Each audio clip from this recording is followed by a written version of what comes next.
Fresh questions about U.S. President Donald Trump's health are once again dominating social media after observers pointed to his appearance in a recent podcast interview and noted his noticeably reduced public schedule. The renewed scrutiny comes despite repeated assurances from the White House that the soon-to-be 80-year-old commander-in-chief remains healthy and fully capable of carrying out his duties. The latest wave of speculation began following Trump's appearance on journalist Miranda Devine's The Post podcast, Pod Force One. After clips from the interview circulated online, some social media users claimed they noticed what appeared to be swelling around Trump's right eye and right hand.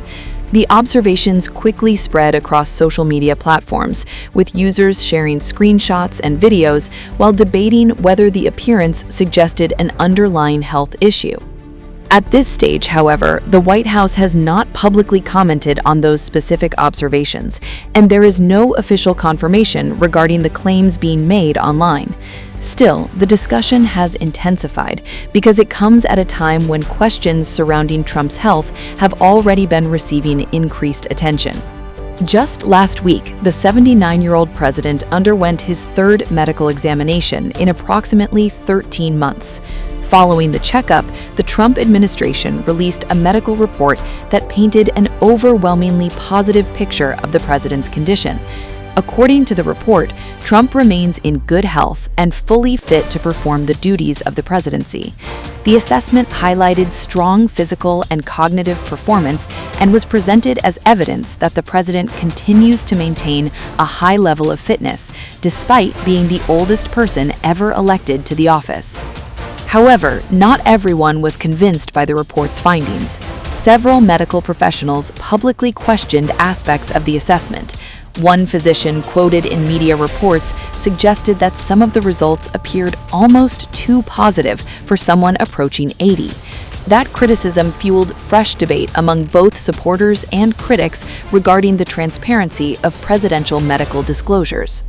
The White House has repeatedly rejected suggestions that the U.S. president is experiencing serious physical or cognitive issues. Administration officials have consistently maintained that Trump remains energetic, mentally sharp, and fully engaged in his responsibilities. But the conversation surrounding the president's health extends beyond medical reports alone. Questions have also been fueled by the president's recent public schedule. While Trump signed an executive order focused on artificial intelligence innovation and security this week, the event was conducted without a public speech or press conference. That absence prompted further speculation among critics who have been tracking the president's appearances. According to reports, Trump's last major public speech took place on May 22nd, before going incognito for a full week. But despite all speculation, Trump's allies continue defending his fitness while trying to simmer the health chatter. He does really well. He aces the test every single day, and I do actually believe that he is curious to make sure everything is going in the right direction. He's a very meticulous person in so many ways that are often underappreciated. But for him to want to know all the numbers and keep on top of them, it's the same reason he calls people at odd hours, because something's on his mind and he wants to deal with it. Fresh questions about U.S. President Donald Trump's health intensify after a surprising admission from Centers for Medicare and Medicaid Services Administrator Dr. Mehmet Oz during a White House press briefing that critics quickly labeled a disaster. This is the fourth checkup that the president has had. He's supposed to have one a year. He's had several CT heart scans. What are the doctors looking for? The controversy erupted Tuesday when Oz stepped behind the White House podium while Press Secretary Caroline Leavitt remains on maternity leave. But instead of easing concerns about the president's health, Oz's comments appeared to raise even more questions. I actually have talked to the president about what he's sent to all of you, and I think it's just a routine, regular exam. You remember I had the president on my show 10 years ago, and he also presented records, and at the time I was stunned at how well he was doing, because so many of these numbers naturally over time will start going in the wrong direction. But if you look at these records, they're spectacular. You know, his cholesterol, his blood pressure, all the numbers are starting in excellent parameters. His ability, and listen, I work with him frequently. Many of you get to see him almost every day. that amount of energy and that amount of mental acuity does not exist in a vacuum. You have to have a vessel to carry it, and the president has unique ability to just keep going at all hours of the day with remarkable strength. The statement sparked immediate reactions online, with some observers interpreting it as confirmation that Trump is under constant monitoring. Oz continued his defense of the president, describing Trump as someone obsessed with details and eager to track every aspect of his performance, but the explanation failed to convince many critics. Almost immediately after the briefing, social media users mocked both Oz's appearance and his responses. The backlash comes at a particularly sensitive moment for the White House.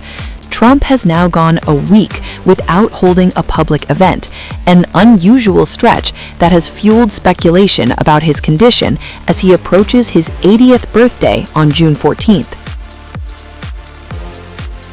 The concerns first gained momentum after journalist Aaron Rupar pointed out that the president has not appeared publicly since a cabinet meeting on May 27th. Since then, Trump has only been seen in a pre-recorded interview.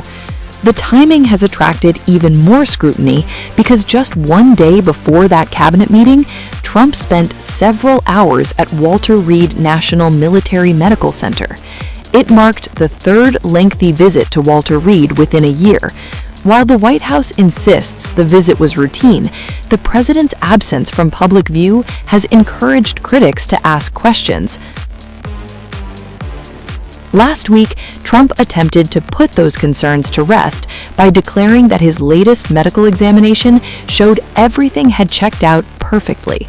When the White House eventually released the results, official physician Captain Sean Barbabella painted an overwhelmingly positive picture.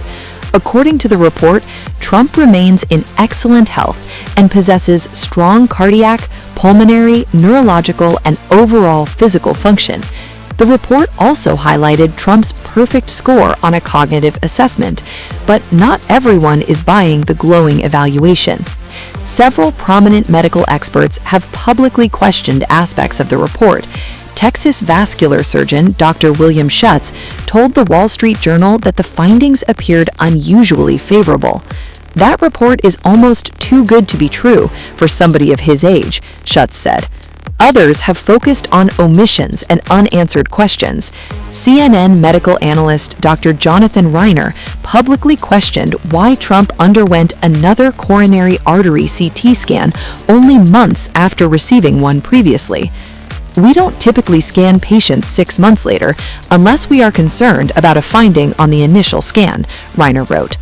The skepticism reflects broader concerns that have followed Trump for months. Observers have repeatedly pointed to visible bruising on the president's hands and swelling in his lower legs. The White House has consistently explained those issues as routine medical matters. Last year, officials disclosed that Trump suffers from chronic venous insufficiency, a common condition among older adults that affects blood flow in the legs. The condition can cause swelling when blood pools in the veins. Meanwhile, White House physician Sean Barbabella has attributed the bruising on Trump's hands to a combination of frequent handshaking and the president's daily aspirin regimen. According to the administration, Trump takes approximately 325 milligrams of aspirin every day for cardiac prevention. Despite the ongoing questions, administration officials continue presenting Trump as healthy, energetic, and fully capable of serving. White House spokesperson Davis Ingle recently described him as the sharpest and most accessible president in American history. Oz echoed that sentiment during Tuesday's briefing. Oz's appearance was largely focused on defending a new administration policy requiring many Medicaid recipients between the ages of 19 and 64 to demonstrate employment, work participation, or community service in order to maintain benefits. He argued that the change would encourage self-sufficiency while preserving resources for the nation's most vulnerable citizens. But his comments about Trump, not Medicaid, dominated headlines afterward. And as the president remains largely out of public view, questions surrounding his health continue to grow louder. For supporters, the official medical reports and Trump's own claims of acing cognitive tests settle the matter. For critics, however, Oz's assertion that Trump aces the test every single day only adds another layer of mystery to a debate that shows no signs of disappearing anytime soon.